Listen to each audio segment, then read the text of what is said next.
15वां अध्याय। वेन की भुजा से अर्ची सहित महाराज पृथु का जन्म तथा उनका राज्याभिषेक। मैत्रेय जी बोले, हे विदुर, फिर ऋषियों ने अपुत्र राजा वेन की दोनों भुजाओं का मंथन किया, जिनसे एक जोड़ा उत्पन्न हुआ। इससे पुरुष महाराज पृथु और कन्या इनकी पत्नी अर्ची थी। ये दोनों भगवान विष्णु और लक्ष्मी के अंश थे, अतः इनका परस्पर विवाह भी विरुद्ध नहीं। इन्हें देखकर देवगण आकाश में दुदुम्बी बजाने लगे, गंधर्व गाने लगे और अप्सराएं नाचने लगी। जगत गुरु ब्रह्मा जी देवताओं के साथ वहां आए। पृथु के दक्षिण हाथ में चक्कर का चिन्ह देखकर सभी ने उन्हें भगवान विष्णु का अंश जाना। ऋषियों के साथ उन्होंने विधि पूर्वक वेद मंत्रों के द्वारा पृथु का राज्याभिषेक किया। इस अवसर पर कुबेर ने राजा पृथु को सुवर्ण का सिंहासन दिया। वरुण ने छत्र, वायु ने 2 चंवर, इंद्र ने मुकुट, यमराज ने दंड, ब्रह्मा ने कवच, सरस्वती ने हार, विष्णु ने चक्कर तथा लक्ष्मी ने उन्हें नाना प्रकार की संपत्तियां प्रदान की।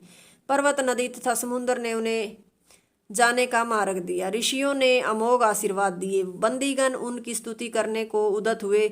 यह देखकर पृथु ने उनसे कहा, हे बंदीगण, अभी आप लोग मेरी स्तुति न करें। मैं अभी इसके योग्य नहीं हूँ, कारण संसार में अभी मेरा कोई भी गुण प्रकट नहीं हुआ है। भावी गुणों की संभावना पर स्तुति परिहासजनक होती है। उत्तम श्लोक भगवान के रहते साधारण पुरुष की स्तुति करना उचित भी नहीं, इसलिए मैं अपनी स्तुति नहीं करवाऊंगा। चतुर्थ स्कंद का 15वां अध्याय समाप्त। 16वां अध्याय। महाराज पृथु की स्तुति। मैत्रेय जी बोले, हे विदुर, बंदीगण महाराज पृथु की ऐसी अमृतमय वाणी सुनकर बहुत प्रसन्न हुए और हाथ जोड़कर कहने लगे, महाराज, आप साक्षात भगवान के अवतार हैं। आपके गुणों का वर्णन बृहस्पति जी भी नहीं कर सकते। हम अज्ञानियों का तो सामर्थ्य ही क्या है। ब्राह्मणों के आशीर्वाद से ही हमें कुछ सामर्थ्य प्राप्त हुआ है, जिनसे हम आपके गुणों का वर्णन अपनी बुद्धि के अनुसार करेंगे। आपके गुण संसार में पहले से ही फैले हुए हैं, इसलिए हमारी स्तुति व्यर्थ न होगी।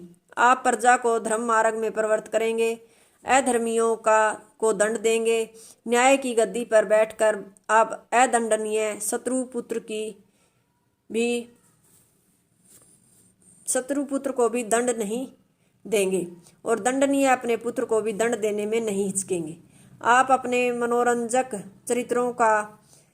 चरित्रों द्वारा प्रजा को अपने में अनुरक्त करेंगे।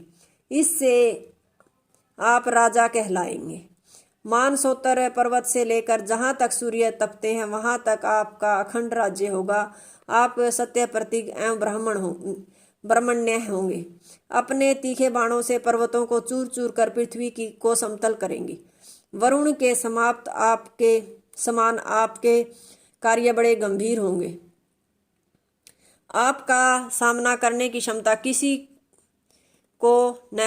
की न होगी। आपसे प्रभावित सभी राजा आपको कर देंगे और आपकी आज्ञा को शिरोधार्य करेंगे। आप पृथ्वी रूप गो से संपूर्ण पदार्थ दुहेंगे। सरस्वती तट पर 100 अश्वमेध यज्ञ करेंगे। अंतिम अश्वमेध यज्ञ में इंद्र आपके यज्ञ अश्व का अपहरण करेंगे। आपका अंतिम चरित्र अत्यंत शिक्षाप्रद और लोक का आदर्श होगा।